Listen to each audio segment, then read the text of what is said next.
Richard, I would ask how many fireworks you shot off this past weekend, but you were probably working with all the commitments that Arkansas had in football. Did you get any time to have any fun, or was it just nose to the grindstone this morning or this weekend? Well, kind of knew they were coming, so kind of had the stories ready to go, but you still had to kind of wait till the kids announced. But now I was able to see our fireworks here in Maumelle, which was very, very good. Probably about a good 25 minutes or so of a good fireworks display. So, yeah, I was able to enjoy it, but just had to wait on a couple of commitments and post some stories, and that was it. I'll ask you first about Micah Tease. Booker T. Washington, Arkansas has somewhat of a pipeline there, not just in football, but other sports as well. Here's a kid that it looked like wanted, and you'd have better perspective, wanted to play wide receiver at the next level. Arkansas wants to offer him the ability to do that. Really talented 2023 Oklahoma. What can you tell us about Mr. Tease, RD? Well, he's a guy that has got good size, about 5'11", 6 foot, 180. Can make things happen after the catch. Pretty explosive. I mean, had offers from everybody: Oklahoma, Southern Cal, Texas A&M, Alabama, Notre Dame, Florida, LSU. List just goes on. And it's all, we talked about it so many times. It's all about getting him on campus. And he was on campus 3 times before he committed. He saw the Texas game last year, then visited January the 22nd, which ironically was the same day that his good friend Luke Haas committed to Arkansas, and they're pretty tight along with Dylan.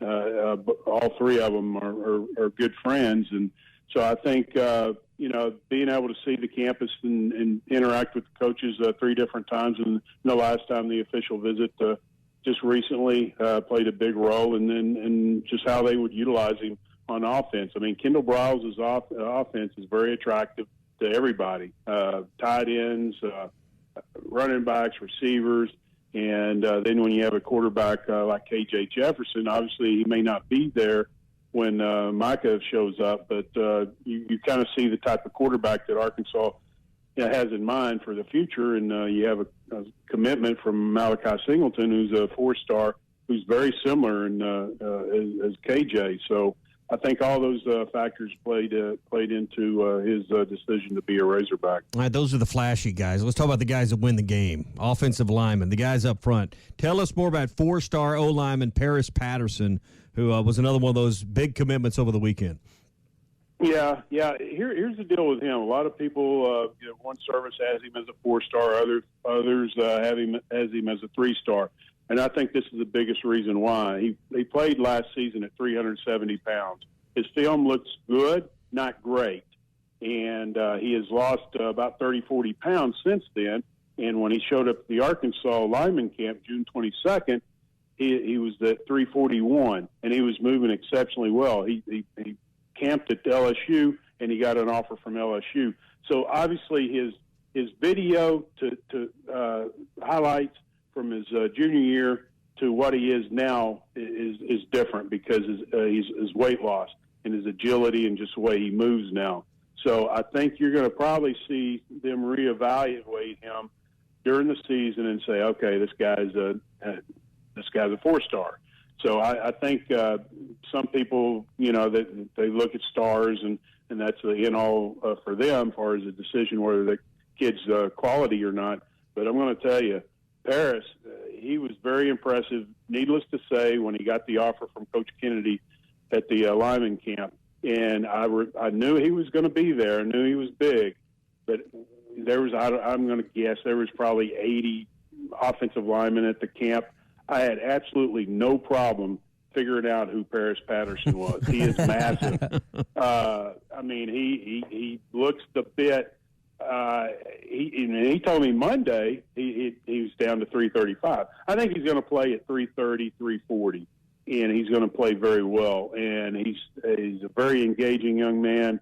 Arkansas fans are going to love getting to know him, and Micah too. Micah's a really engaging guy too. But Paris, I think people need to know the background and why he's not so highly rated, and why he probably will be in the coming season. Yeah.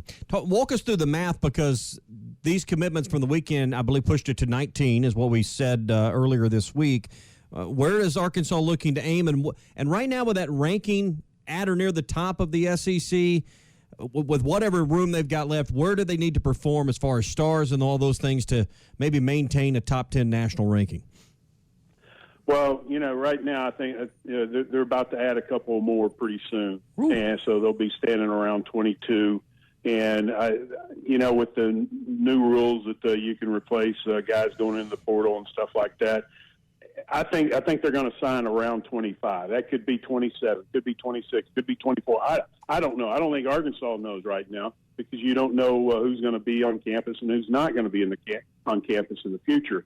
As far as the national rankings, I think Arkansas will probably finish somewhere. And I'm not the biggest expert on this, because I don't pay a huge amount of attention to it.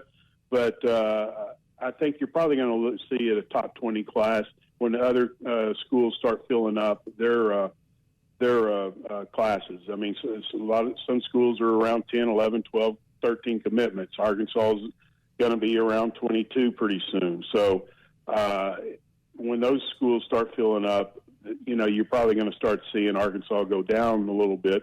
But, it depends on how everybody else does and how Arkansas finishes. Maybe they could get close to being a top 15. I don't know. We'll see. Richard, on that note, you probably have a better depth of this. I think the last time that you've had a top 20 class was Tyler's, right? Was that Tyler Wilson's class, or was it the class before the last time you've actually had a top 21? Man, Arkansas has been so close. I was thinking maybe Morris's last class was a top 20, but I could be wrong. It might have been a top 20 by one of the services, but off the top of my head, I can't remember. But they've been awful close, and they're usually anywhere from 18 to 25, consistently. Mm-hmm. And so I tend to think that they'll probably be in the 17, 18, 19 range. I assume, I'm guessing, when it's all said and done. And are we overvaluing recruiting class rankings now with the transfer portal, or how do you balance that? Because just looking at the high school recruits doesn't tell the whole story, as we all know. Yeah, I think to a certain extent that is true, because you can definitely help yourself like Arkansas has the last few years and added some very, very good quality transfer guys.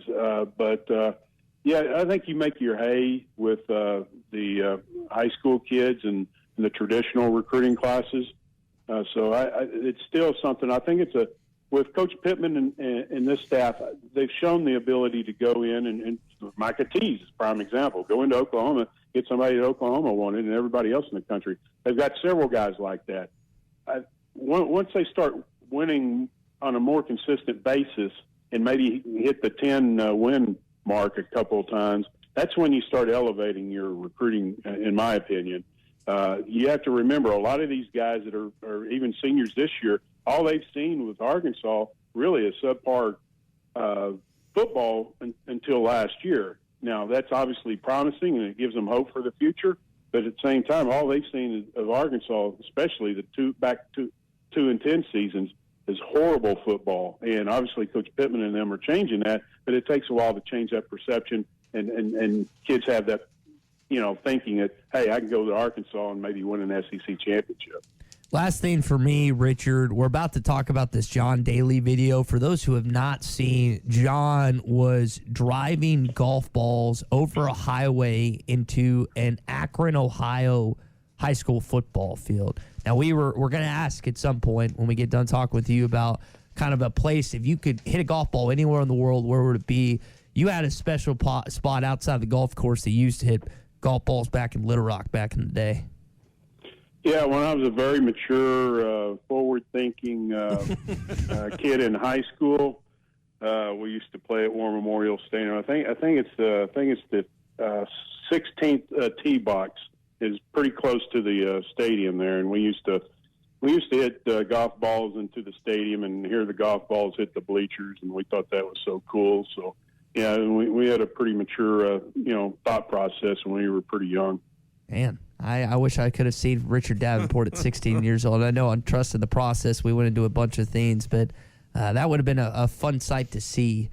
Seeing hit golf balls in a War Memorial Stadium. Maybe There's a lot of things I will never ever talk about. I can assure you that. And I'm sure Tommy has those moments too, and I'm sure you have those. That some things will never go public. Yeah, I grew up on from about 12 or 13 on a golf course in our backyard, and we lived on a dogleg right, and that was always the thing: is could you cut the corner and go over the houses and get to the green in one? Because it was possible if you were a big hitter. But if you hit it low or you hit it offline, you were out of bounds and you were in the cul-de-sac. So that was always the big deal. As when you got old enough to cut the corner on number 14 at Vienna, that's when you knew you could hit it a little bit off the tee. That was always our deal. But if you hit it low or hit it bad, you were going to probably break someone's window. So it was a little risk-reward there, RD.